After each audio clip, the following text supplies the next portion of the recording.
তো এখানে আরেকটি প্রশ্ন দেওয়া আছে স্লাইড দেখো ফিজিক্সের মানে পদার্থবিজ্ঞানের প্রথম অধ্যায় নিয়ে একটি গুরুত্বপূর্ণ সৃজনশীল যে সৃজনশীলটি জানলে আশা করি এই সমস্ত প্রথম অধ্যায় থেকে যত ধরনের সৃজনশীল আছে যত ধরনের টাইপের অঙ্ক আছে সমস্ত টাইপ তোমার জানা হয়ে যাবে যদি জাস্ট একটা অঙ্ক সৃজনশীল ভালো করে বুঝো তাহলে এই অধ্যায়ের সমস্ত আলোচনা এর ভিতরেই থাকবে।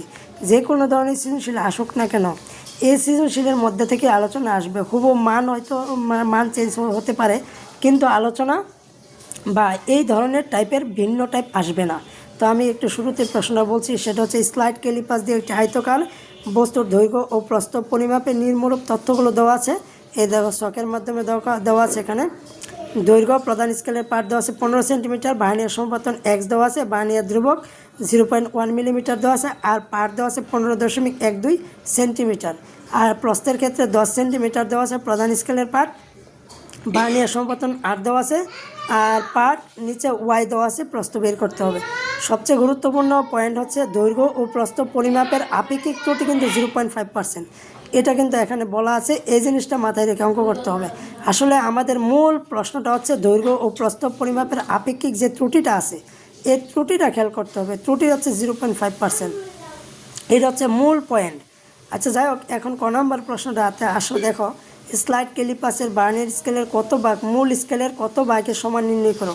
দেখো এই প্রশ্নটা সলভ করতে গেলে তোমরা জানো ভালো করেই যে ভার্নিয়ার ধ্রুবককে ভিসি দ্বারা প্রকাশ করা হয়। তার মান আমি দেখাইছি যে 0.6 মধ্যে দেওয়া আছে 0.1 মিলিমিটার, এবং প্রধান স্কেলের ক্ষুদ্রতম ভাগের দৈর্ঘ্য আমরা জানি, এটা দেওয়া থাকলেও জানি না দেওয়া থাকলেও জানি S=1 মিলিমিটার, কারণ প্রধান স্কেলের ক্ষুদ্রতম ভাগের দৈর্ঘ্য সর্বদা তোমরা S=1 মিলিমিটার ধরে নিবা। আর ভার্নিয়ারের ভাগ সংখ্যা সবসময় এটা n ধরে নিবা। যেহেতু এখানে ভাগ সংখ্যা বের করতে হবে তো আমি n সমান প্রশ্নবোধক চিহ্নের মধ্যে রেখে দিলাম, যেহেতু আমাদেরকে এটা বের করতে হবে। এখন আমরা জানি যে ভার্নিয়ার ধ্রুবক অর্থাৎ কি বিসির একটি সূত্র আছে, সেটা হচ্ছে BC=S/n। আরেকবার বলছি BC=S/n। এখন যেহেতু আমরা n বের করব, nটাকে বিসির জায়গায় নিয়ে যাব আর বিসিকে আমরা n এর জায়গায় নিয়ে আসব, তাহলে n কি হচ্ছে S/BC, S/BC। এখন এস এর মান সর্বদাই 1 মিলিমিটার আর বিসির মান আমাদের উদ্দীপকেই দেওয়া আছে ছকের মধ্যে 0.1। আমরা বিসির জায়গায় 0.1 বসাই দিলাম। এখন 1কে 0.1 দিয়ে ভাগ করলে 10 পাবে, ঠিক আছে। এখন 10 হচ্ছে কি 10টা ভাগ সংখ্যা পাইছি। আসলে 10 বলতে কি পাইছি, ভার্নিয়ারের কয়টা ভাগ সংখ্যা কত, 10টি ভাগ সংখ্যা পাইছি। এবার তারা যে প্রশ্নটা আমাকে বের করতে বলছে সেই ক্ষেত্রে আমাকে আরেকটু কাজ করতে হবে। সেটা হচ্ছে দেখো ভার্নিয়ার স্কেলের ক্ষুদ্রতম এক ভাগের দৈর্ঘ্য যদি আমরা বের করতে চাই তাহলে সেটা হচ্ছে প্রধান স্কেলের যে ভাগ আছে এস থেকে আমরা বিসিকে বাদ দিতে হবে, মানে বিয়োগ করতে হবে ভার্নিয়ার ধ্রুবকটা। প্রধান স্কেলের ভাগ সংখ্যা থেকে ভার্নিয়ার ধ্রুবক বাদ দিলে তুমি ভার্নিয়ার স্কেলের ক্ষুদ্রতম এক ভাগের মান পাবে। কথা বোঝাইতে পারছি? 0.9 মিলিমিটার। এবার ভার্নিয়ার স্কেলের ক্ষুদ্রতম 10 ভাগের, এটা হচ্ছে এক ভাগের দৈর্ঘ্য যদি হয় এত 0.9, কিন্তু আমি ভাগ পাইছি কয়টা, 10টা।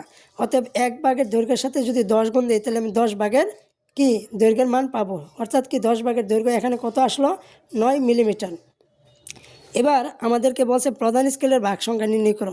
তো প্রধান স্কেলের ভাগ সংখ্যা ইকুয়াল কি, আমরা এই যে ভার্নিয়ারে 10 ভাগের মান পাইছি, এই 10 ভাগের মানকে আমরা কি করব, প্রধান স্কেলের ভাগ কত 1, মানে এস এর মান কত 1, অর্থাৎ 10 ভাগের মানকে তুমি প্রধান স্কেলের 1 ভাগ যে মান আছে সেটা দিয়ে ভাগ করলে তুমি প্রধান স্কেলের ভাগ সংখ্যা পেয়ে যাবে।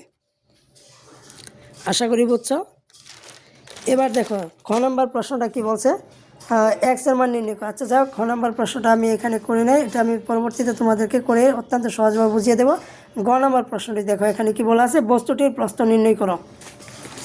এখন এই প্রশ্নটি সলভ করার জন্য আরও দু একটা কথা বলবো, যে প্রস্থ নির্ণয় করো, দৈর্ঘ্য নির্ণয় করো, ব্যাস নির্ণয় করো, দণ্ডের দৈর্ঘ্য নির্ণয় করো, কিংবা ব্যাসার্ধ নির্ণয় করো, এই ধরনের যদি কোনো কোশ্চেন আসে তাহলে তোমরা একইভাবে সমস্ত কোশ্চেনগুলো সলভ করবা।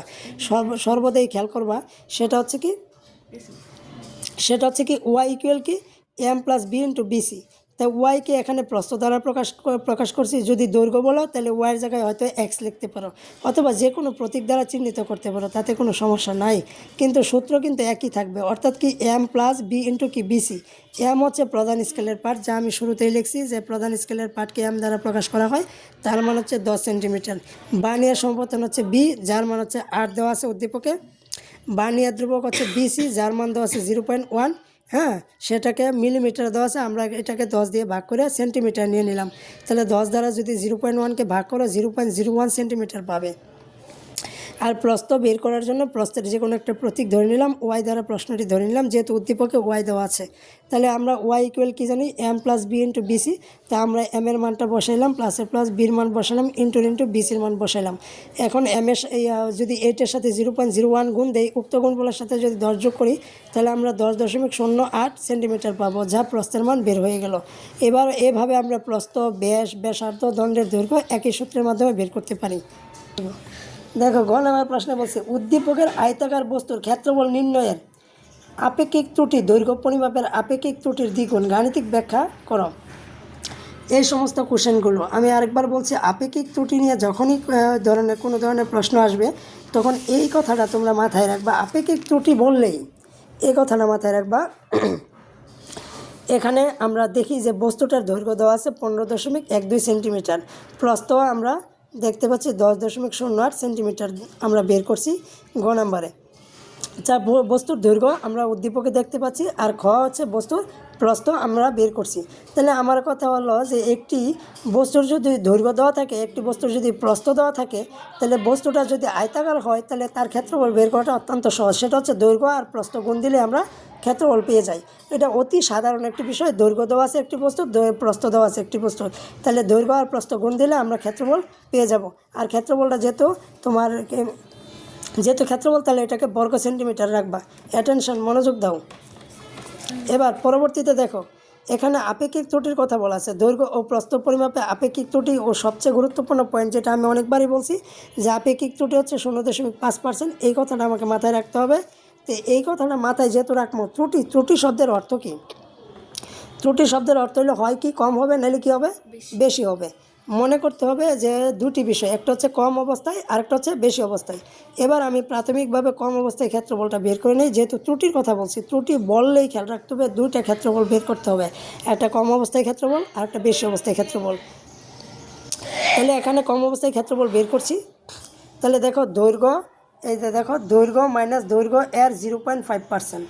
হ্যাঁ, যেহেতু দৈর্ঘ্য পরিমাপ ও প্রস্থ পরিমাপ উভয়ের ক্ষেত্রে 0.5% ত্রুটি বলা আছে, তাহলে দৈর্ঘ্যের ক্ষেত্রে আমরা বলবো কি, দৈর্ঘ্য মাইনাস দৈর্ঘ্য এর 0.5% গুণ প্রস্থ মাইনাস প্রস্থ এর 0.5%। তাহলে এটা হচ্ছে দৈর্ঘ্যের তথ্য, এটা হচ্ছে প্রস্থের তথ্য। তো দৈর্ঘ্যের তথ্য গুণ প্রস্থের তথ্য গুণ দিলে আমরা ক্ষেত্রফল পাবো। এই যে ক্ষেত্রফল এত বর্গ সেন্টিমিটার পাইলাম। তো তুমি বলবা এই তথ্যটা আর এই তথ্যটা কীভাবে হিসাব করে এটা আসলো, এটা একটু বলেন। বলছি, এ মানটার সাথে 0.5 গুণ দিবা, 0.5 গুণ দিয়ে গুণফলটাকে 100 দ্বারা ভাগ করবা। ওই ফলটা এই 15.12 থেকে বিয়োগ দিবা, বিয়োগ দিয়ে যে মানটা পাইবা এটা রেখে দিবা। এবার একইভাবে এই 10.08 এর সাথে 0.5 গুণ দিবা, উক্ত গুণফলটা 100 দ্বারা ভাগ করবা। ভাগ করলে যে মানটা পাইবা, এই মানটাকে 10.08 থেকে বিয়োগ দিবা, বিয়োগ দিয়ে যে মানটা পাইবা, এই মান আর এই মানের সলিউশন দুটা গুণ দিবা। গুণ দিলে তুমি এই মানটা পাবে, যেটা হচ্ছে 150.8889 অর্থাৎ 93 বর্গ সেন্টিমিটার। তাহলে আমরা কম অবস্থায় ক্ষেত্রফল পাইছি। এবার একইভাবে আমরা বেশি অবস্থায় ক্ষেত্রফলটা বের করব। সেটা হচ্ছে কীভাবে, জাস্ট এখানে মাইনাস যেখানে ছিল দৈর্ঘ্যের ক্ষেত্রে এখানে প্লাস বসাবো, আবার প্রস্থের ক্ষেত্রে যেখানে মাইনাস ছিল এখানে প্লাস বসাবো, আর হিসাবটা আগের মতোই হবে। তাহলে বেশি অবস্থায়ও ক্ষেত্রফল পাবো। যাই হোক, আমি এখানে 3টা অলরেডি ক্ষেত্রফল পাইছি। সেটা হচ্ছে কি, প্রকৃত ক্ষেত্রফল, একটা বস্তুর দৈর্ঘ্য দেওয়া ছিল, একটা বস্তুর প্রস্থ দেওয়া ছিল, এই দুটাকে গুণ দিয়ে আমি প্রকৃত ক্ষেত্রফল বের করছি। আরেকটা, যেহেতু ত্রুটির কথা বলা আছে, সেক্ষেত্রে আমি কম অবস্থায় ক্ষেত্রফল বের করছি, বেশি অবস্থায় ক্ষেত্রফল বের করছি। এবার আমরা প্রকৃত ক্ষেত্রফল থেকে কম অবস্থায় ক্ষেত্রফলটি বিয়োগ দেব, এবং প্রকৃত ক্ষেত্রফল থেকে বেশি অবস্থায় যে ক্ষেত্রফলটা পাইছি সেটা বিয়োগ দেব। আসলে বিয়োগ দিলে এই মানগুলোকে বলা হয় চূড়ান্ত ত্রুটি। কি বলা হয়? চূড়ান্ত ত্রুটি। অর্থাৎ তুমি লিখবা, যখন বিয়োগ করবা তখন লিখবা কম অবস্থায়, হ্যাঁ, চূড়ান্ত ত্রুটি। কি লিখবা? কম অবস্থায় চূড়ান্ত ত্রুটি। তাহলে এই প্রকৃত ক্ষেত্রফল থেকে এই যে কম অবস্থায় ক্ষেত্রফল পাইছো এটা বিয়োগ করবা, তাহলে এটা হচ্ছে কম অবস্থায় চূড়ান্ত ত্রুটি। আবার প্রকৃত ক্ষেত্রফল থেকে বেশি অবস্থায় যে ক্ষেত্রফলটা পাইছো এটা বিয়োগ করবা, তাহলে পাইবা বেশি অবস্থায় চূড়ান্ত ত্রুটি। যা আমি এই পেজে দেখাচ্ছি, আগে এটা আলোচনা করছি। এই দেখো, বিয়োগ করছি, বিয়োগ করে কম অবস্থায় চূড়ান্ত ত্রুটি পাইছি। প্রকৃত ক্ষেত্রফল থেকে কম অবস্থায় ক্ষেত্রফলটি বিয়োগ, আবার প্রকৃত ক্ষেত্রফল থেকে বেশি অবস্থায় ক্ষেত্রফলটি বিয়োগ করে আমরা এই দুইটা মান এখানে বের করছি। ঠিক আছে, এবার মূল পয়েন্টটা হচ্ছে যে শতকরা আপেক্ষিক ত্রুটি বের করতে যখন বলে তখন তুমি কি করবা। শতকরা আপেক্ষিক ত্রুটি বের করতে গেলে অতি সহজ, সেটা হচ্ছে প্রকৃত ক্ষেত্রফল থেকে যে বেশি অবস্থায় ক্ষেত্রফলটা বিয়োগ করছিলা এই বিয়োগফলটি তুমি উপরে বসাইবা, আর একদম প্রকৃত ক্ষেত্রফল যেটা পাইছো একবার সবার প্রথমে প্রকৃত ক্ষেত্রফলকে নিচে বসাইবা, আর 100 গুণ দিবা আর পার্সেন্ট দিবা। তাহলে কীভাবে করবা, এই মানটা এই মানের সাথে গুণ দিবা, গুণফলকে এত দিয়ে ভাগ দিয়ে পার্সেন্ট দিবা, তাহলে তুমি কি পাবা, শতকরা আপেক্ষিক ত্রুটি পাইবা। আর এটা যেহেতু 1.0024, এটা প্রায় 1-এর কাছাকাছি, এই জন্য 1%ও লেখা যেতে পারে। ওকে, ধন্যবাদ, ভালো থাকো। না যদি বুঝতে পারো তাহলে সশরীরে সচক্ষে বা কিংবা সামনাসামনি দেখাবা, এটাকে আমি আরও ভালোভাবে বোঝানোর চেষ্টা করব। ওকে।